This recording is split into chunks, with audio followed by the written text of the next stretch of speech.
E o, e o Evangelho hoje a gente abriu nos não se pode servir Servir a a Deus Deus e e a a mamãe. mamão. Então tudo tem uma O link. conotação do assunto, né? Tem um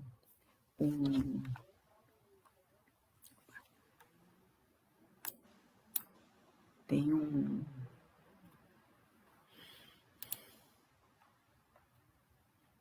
tem um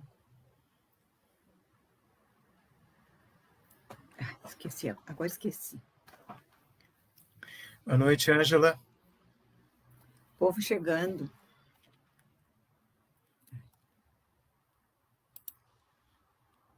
Não está saindo aqui. Oi, Carla, quanto tempo, saudades. Tudo bem? O Eduardo continua viajando? Manda ele viajar de máscara, Carla. Oi, Lúcia. Quanto tempo, Lúcia? Nós estávamos aqui conversando sobre o assunto de hoje, que é um assuntinho bem bom de se conversar, como dizem, né? Vamos lá? Vamos. Você começa seus avisos pertinentes?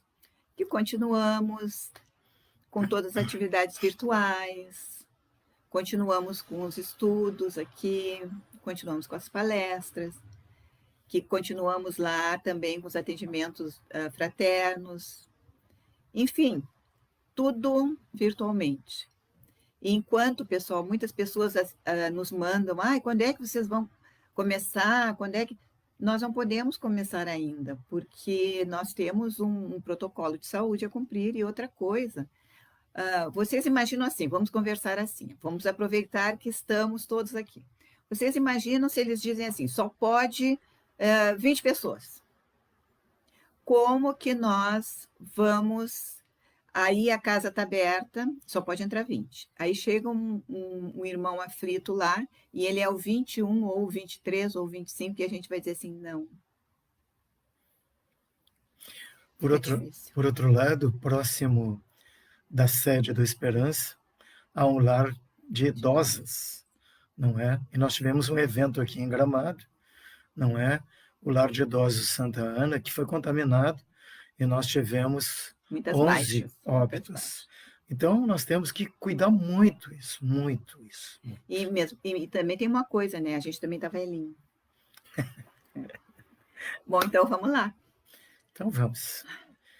Que nós possamos nos tranquilizar, estamos felizes, apesar de distantes uns dos outros, estamos unidos pelo amor em Cristo, que possamos fechar os nossos olhos, manter o nosso pensamento elevado a Deus, ao nosso querido irmão Jesus, nosso mestre, à irmã Esperança, ao nosso querido irmão Ivan de Albuquerque, agradecendo a todos pela oportunidade que temos, rogando ao Pai que este momento seja o mais doce possível, que todas as lições que hoje nos serão passadas, possamos nós internalizá-las no nosso coração e possamos pô-las em prática no nosso dia a dia, na certeza de que isso nos trará rasgos de felicidades, momentos de alegria.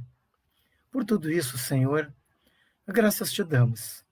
E assim nós pedimos permissão para que possamos começar o nosso doce e fraterno encontro da noite de hoje. O título do nosso assunto é o Revolucionário Sincero, e como vocês sabem, ele foi extraído do livro Jesus no Lar, não é? Ditado pelo nosso irmão Neio Lúcio, psicografado pelo grande Chico Xavier. Então, todos já ocupando seus devidos lugares na casa de Pedro, em Cafarnaum, vamos à nossa história de hoje. Como de hábito, Jesus e seus apóstolos estavam reunidos na casa de Pedro, onde nós estamos neste momento. Judas, tomando a palavra, observou a possibilidade de uma revolução em Jerusalém, haja vista as anomalias na governança do povo. Jesus, na sua lucidez costumeira, respirou profundamente e observou. Havia um antigo rei, cujo povo o considerava muito cruel. O principal profeta do reino foi convidado a chefiar uma rebelião para a derrubada do rei. Tal profeta, no início, não acreditou nas denúncias que lhe vinham aos ouvidos. Todavia, a multidão insistia muito, contava fatos e fatos, os quais o convenceram. O povo dizia que o rei era duro de coração, era um mau senhor, perseguia, usurpava e flagelava os seus vassalos. Diante das circunstâncias, o condutor de boa-fé viu-se convencido e então aceitou a ideia de destronar o soberano em pauta. Passo seguinte, articulou com algumas centenas de corajosos companheiros como fariam para concretizar a derrubada do rei. Na véspera do dia marcado, como era um homem de muita fé, apartou-se do grupo e subiu ao topo de um monte próximo. Rogou então a Deus a sua divina assistência. Viu-se então rodeado por um anjo das alturas. No diálogo com o emissário de Deus, disse que ouvira falar do comportamento tirano do rei e pediu a aprovação para o grande plano da revolta. O anjo das alturas, ouvindo-o com muita paciência, esclareceu: em nome do Supremo Senhor, o projeto será autorizado, porém, com uma condição: deverás conviver com o rei em seu palácio, na condição de servo, pelo período de 100 dias. Findo o prazo, se tua consciência perseverar no propósito, então poderás defenestrar o rei. O profeta prontamente aceitou a proposta e logo empregou-se no palácio. No decorrer do tempo estipulado, enquanto prestava serviços no palácio, ele deparou-se com o seguinte. Prestem atenção. O rei não tinha o mínimo tempo para um pequeno lazer. Cedo do dia, estava rodeado por seus assessores, que só lhe traziam problemas sem nenhuma solução. Na condição de pai, era privado da ternura dos filhos. Na condição de esposo, estava sempre distante da companheira. Os banquetes e os cerimoniais em que era obrigado a estar presente lhe traziam inúmeros distúrbios físicos, mas pela função, ele era obrigado a estar lá. Os bajuladores ingratos não lhe davam tréguas. Por força da função, o tempo que ele tinha era exíguo e não lhe sobrava sequer um segundo para poder fazer uma prece a Deus.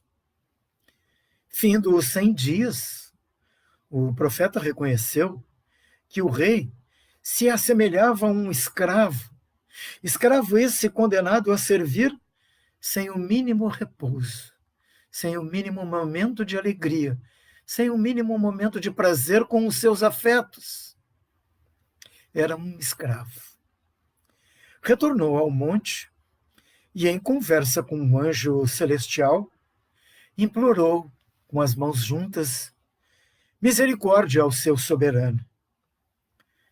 Ao regressar ao povo que o aguardava, relatou a vida levada pelo soberano e que ele, rei, era um homem mais torturado do reino.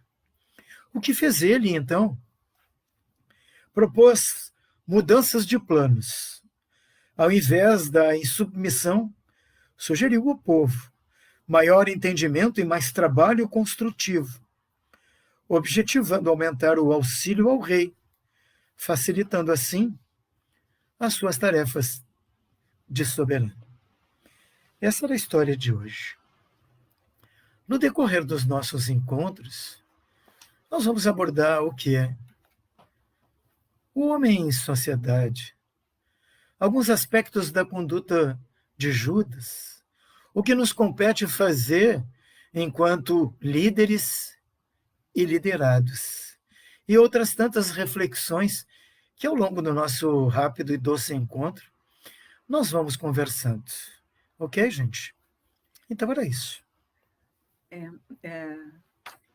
Antes de nós começarmos a fazer a reflexão sobre o assunto, nós temos que falar um pouquinho do Judas. Né? Judas, ele era um espírito ele tinha uma necessidade muito grande dessa questão da materialidade, do material. Ele era muito preocupado com isso. O Judas, ele não era como os outros discípulos. Os outros discípulos eram pescadores, então estavam acostumados ao trabalho. Se olhassem as mãos deles, eles tinham as mãos judiadas, e o Judas já não.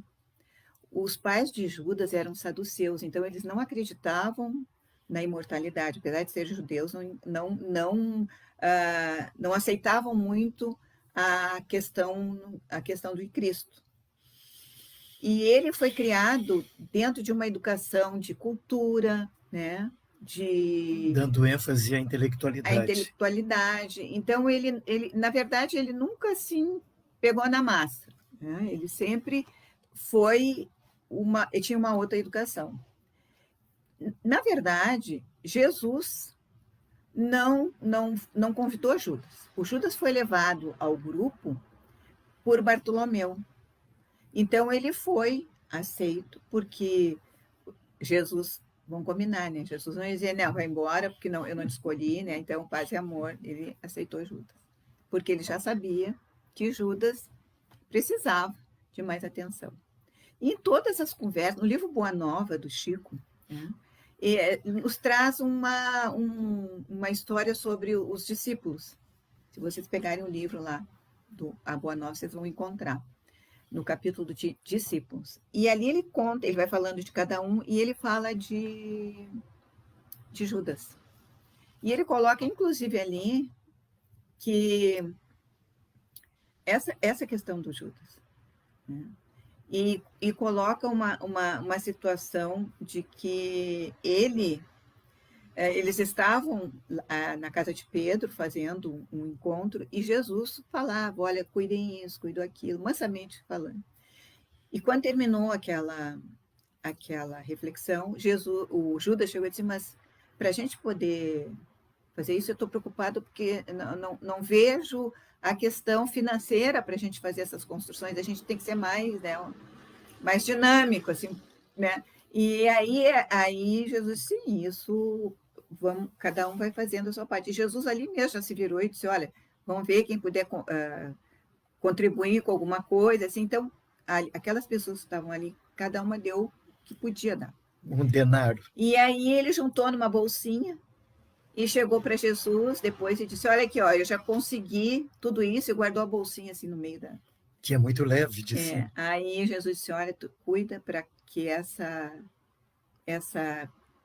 bolsinha não fique tão pesada que tu perca a tua, como quem diz, tu te cuida porque teu caminho, né? E Jesus ficou assim muito apreensivo. Jesus tinha muita apreensão com Judas.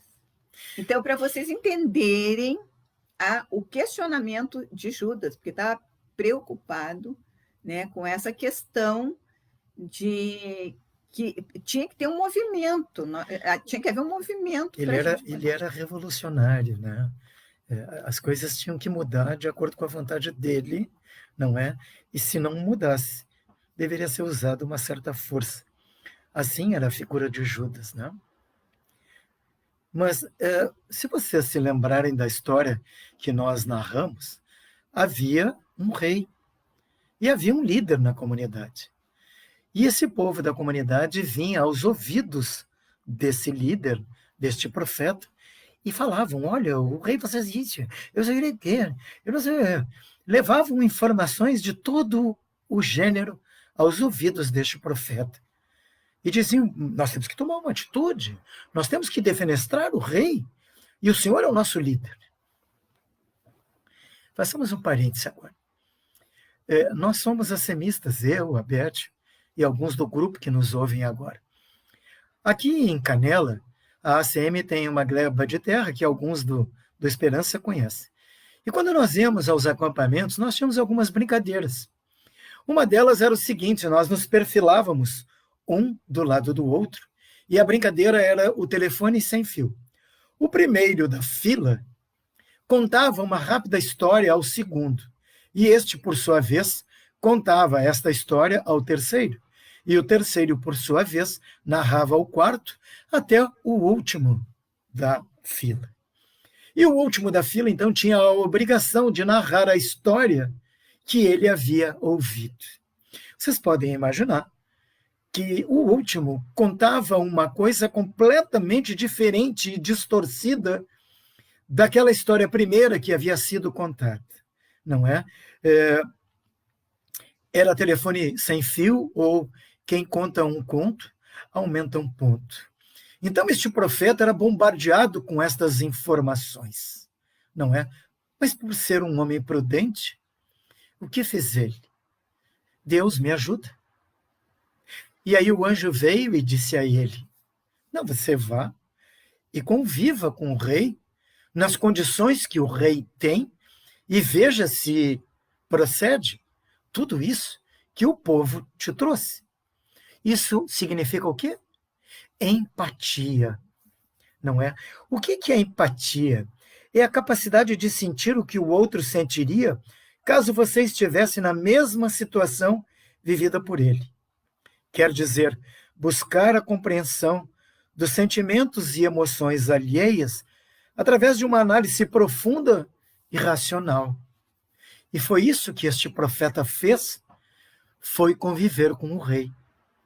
E ele se deu conta que o rei não era tão cruel, ele não era cruel. O rei era alguém que administrava. Esta senhora que está ao meu lado, ela tem uma frase, eu acho espetacular. Ela diz assim: quem administra não agrada, administra. Nós temos o exemplo de Jesus. Jesus era um líder, era um grande administrador, e ele, Jesus, não teve unanimidade, não é? Então, é difícil quem administra ter unanimidade. Vamos adiante. A questão também, no Evangelho, a gente encontra no capítulo Meu Reino Não É Deste Mundo. E ali tem uma instrução, né, que fala sobre o ponto de vista. E o ponto de vista é a maneira como eu examino as coisas terrestres. Por exemplo, eu, como sou espírita, eu sou adepta ao espiritismo, eu creio na imortalidade da alma e sei que eu estou vivendo, neste momento, num mundo de provas e expiações. E eu sei também que todas as dificuldades existentes neste mundo e que eu passo, eu tenho que não ficar submisso a ele, mas eu tenho que ter o olhar de que eu posso mudar o meu modo de adaptar. Eu posso me adaptar.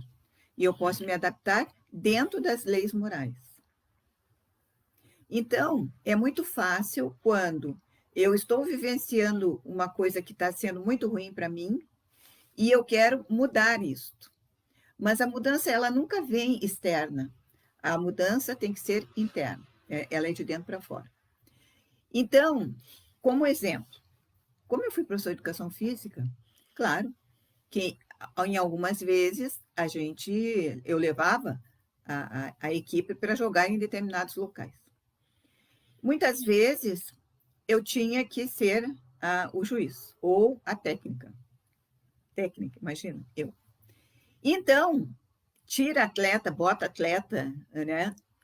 Isso é uma decisão de um olhar quando nós estamos ali trabalhando. Muitas vezes a gente faz uma escolha errada. Mas o meu olhar naquele momento era aquele. E aí depois era aquele assim, desenrolar, prof, tu errou, prof, porque tu fez isso, porque tu não deixou o fulano. Então, né, se eles estivessem se colocando no meu lugar, eles iam ver que não era tão fácil.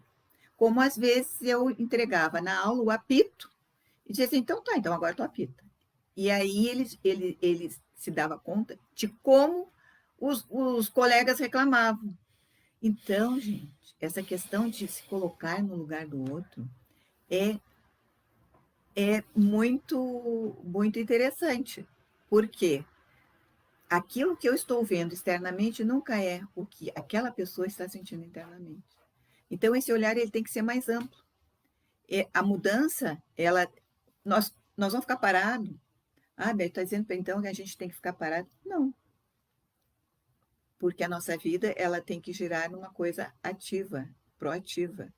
Então, nós temos que encontrar meios que a gente, dentro da moral, nós possamos levar isso adiante.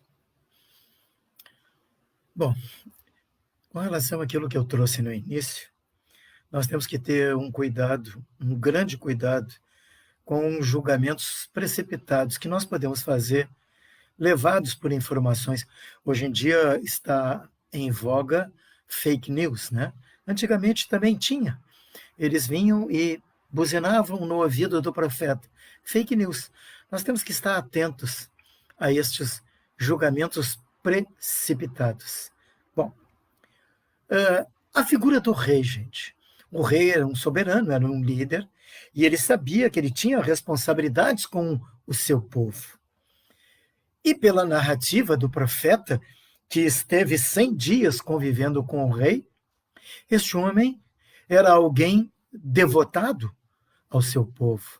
Este homem era alguém abnegado ao seu povo. A irmã Esther, o espírito irmã Esther, eu tirei isso do Google, ela define devotamento e abnegação. Ela diz que devotamento é dedicar-se de corpo e alma com o próximo, com o máximo de carinho ao auxílio do próximo. Vou ler de novo, que eu me perdi. Devotamento é dedicar-se de corpo e alma com o máximo carinho no auxílio ao próximo. E era o que o rei fazia. Ele se devotava de tal maneira, não é, que ele não tinha tempo. E a abnegação? A abnegação é negar-se a si mesmo. Olha o que a irmã Esther disse. É a virtude de ajudar o próximo, desprendendo-se de tudo, sacrificando para atento horas de trabalho e lazer em prol do outro. Pela narrativa da história, ele não tinha tempo de abraçar o filho ou a companheira amada, ou sequer um momento de lazer. Esse era o rei, abnegado e devotado para solucionar as coisas dos seus liderados, ele como grande líder. Tem uma coisa também. Jesus, ele nunca se foi contra as leis sociais. Nunca. Ele sempre cumpriu as leis sociais. Nunca foi contra e nunca pregou serem contra. O que é de Deus, o que não é de Deus, igual, tem que se respeitar. Então, muitas situações que eles diziam, mas Cristo, Jesus, dá um jeito, né? E ele dizia, mas dai a César o que é de César e dai a Deus o que é de Deus. E o problema era que aquele povo, ele estava muito cansado, muito desgastado. E eles queriam uma resolução para já. Então, eles achavam que matando aquele governante e assumir um outro que ia ser a bolachinha do pacote, né? Então, era aquele que ia salvá-los e tudo ia melhorar. Vamos combinar. O problema é humano, né? O problema é moral, né? Então, a gente tem que pensar nisso também. Não existe resoluções assim que vão dar certo. Vamos abordar esse aspecto de sociedade, os líderes e os liderados, não é? O Evangelho, segundo o Espiritismo, ele reza que nós somos dependentes uns dos outros. Vale dizer que a vida que nós todos estamos submetidos, a vida material, é um processo de relação. Eu comigo, eu com o outro comigo, o outro com o outro. Nós nos dependemos uns aos outros. E dependendo uns dos outros, nós precisamos estar atentos para ajudar a quem quer que seja na solução das suas dificuldades. E não ficar de braço cruzado esperando que o nosso líder venha e resolva. Ora, se nós fazemos parte desse todo, compete a nós fazermos a nossa parte. Vocês querem ver? Lembram da passagem da multiplicação dos pães? Jesus estava no deserto, se não me engano, fazendo as suas pregações, e à sua volta tinham quase 4.000 pessoas. E lá pelas tantas, um dos apóstolos disse: Mestre, nós deveremos alimentar este povo. Eles não têm o que comer, eles não têm nada. Como é que nós faremos? Jesus parou, pensou e perguntou aos discípulos: vocês têm pães? E os discípulos disseram: sim, nós temos alguns pães.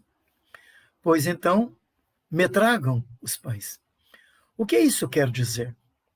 Lembram que a multiplicação dos pães. Nós aprendemos em matemática que se multiplicarmos qualquer grandeza por zero, o resultado será zero. Não é? Então, 2 vezes zero é zero. Jesus precisava de alguma coisa positiva para multiplicar e ter um resultado maior. Então, o que fez? Ele pediu e se socorreu dos apóstolos, e os apóstolos trouxeram os pães, e através daqueles pães ele multiplicou-os, e pôde então distribuir e matar a fome daquelas 4.000 pessoas. Segundo a história, conta que alguns peixinhos também foram distribuídos, não é? Porque só pão talvez secasse a garganta. Eu estou brincando com vocês, mas é mais ou menos isso. Então, assim, esperavam que Jesus fizesse o milagre. Não, mas a necessidade é de que nós também possamos contribuir para que isso ocorra. Então, os discípulos abriram mão da sua alimentação e deram a Jesus. Se Jesus, de posse daquilo, multiplicou e alimentou a todos aqueles que aguardavam e estavam no deserto. Então, queridos amigos, nós, como sociedade, como líderes ou como liderados, não cruzemos os braços e esperemos que as coisas aconteçam. Nós somos todos dotados de talentos, então que a gente possa cumprir a nossa parte neste processo de relação que a vida nos enseja, esta vida material. André Luiz diz que os oceanos, eles são compostos por bilhões e bilhões de gotículas. O Evangelho segundo o Espiritismo diz que as montanhas são compostas por bilhões e bilhões de grãozinhos de areia. A sociologia nos diz, não é, que a sociedade é composta por bilhões e bilhões de seres humanos.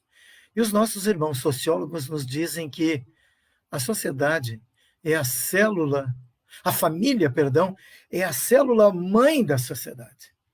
Então é lá que nós vamos aprender e ensinar valores, para que quando nós saiamos do nosso ninho e estivermos junto na sociedade, nós possamos fazer alguma coisa em prol de alguém. E todos nós, humanidades, nós buscamos o quê? Incansavelmente felicidade. E a felicidade, gente, não cai do céu. Eu costumo brincar e dizer que a única coisa que cai do céu é chuva. Então toca-nos fazer a nossa parte. Precisamos de um líder, já que somos um grupo, milhões e milhões? Sim, o líder é Jesus. Vinde a mim todos vós que sofreis, eu vou aliviá-los. Porque a minha lição é leve. E a lição de Jesus era só o amor. Venham todos, eu sou o caminho, a verdade e a vida. E ninguém poderá chegar ao Pai senão por mim.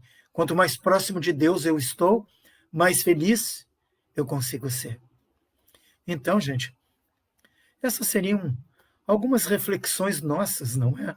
Enquanto sociedade, enquanto individualidades, enquanto coletivos. Mas vejamos a lição de Jesus aos seus apóstolos naquela reunião que ele estava e o que ele disse para Judas. Então, vou ler o que Jesus falou. A revolução é sempre o engano trágico daqueles que desejam arrebatar a outrem o cetro do governo. Quando cada servidor entende o dever que lhe cabe no plano da vida, não há disposição para a indisciplina nem tempo para a insubmissão.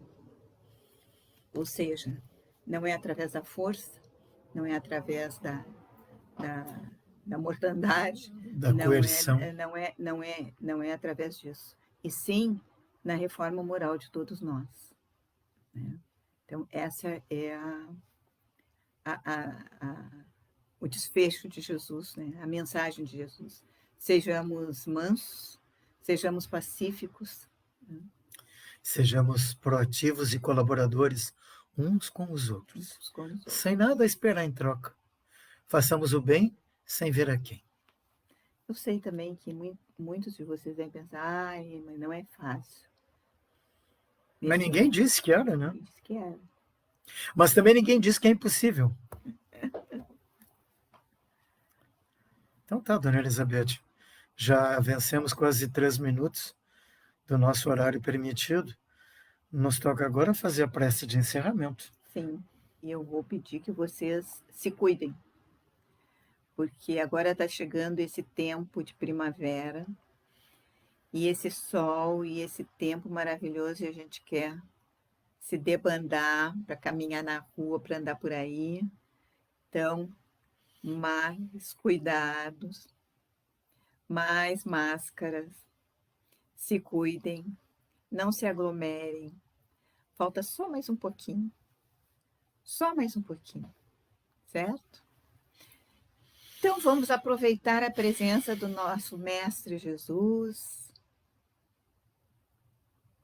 Vamos baixar a nossa cabeça e vamos deixar que Ele estenda as mãos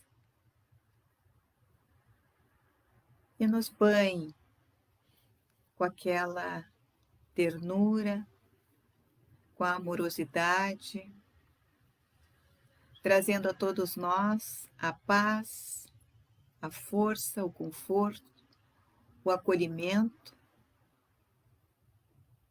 que nós possamos nos renovar e que todos esses fluidos se esparjam em direção aos nossos lares, em direção aos nossos queridos que lá estão, em direção também a todos os nossos irmãos do caminho que neste momento estão passando por algum momento de dores físicas ou de dores morais. Que essa luz se faça sobre toda a humanidade, sobre todos os nossos irmãos. Respirando essa brisa de Cafarnaum, nos renovando. E com muita gratidão, vamos pouco a pouco, saindo de Cafarnaum, da casa de Pedro, e indo em direção aos nossos lares. E na próxima semana aqui estaremos novamente para conversar e refletir com as mensagens de Jesus. Que assim seja. Que assim seja. Uma boa semana para vocês. Ponham Jesus nas suas vidas. Tchau. Tchau, pessoal. Beijo grande.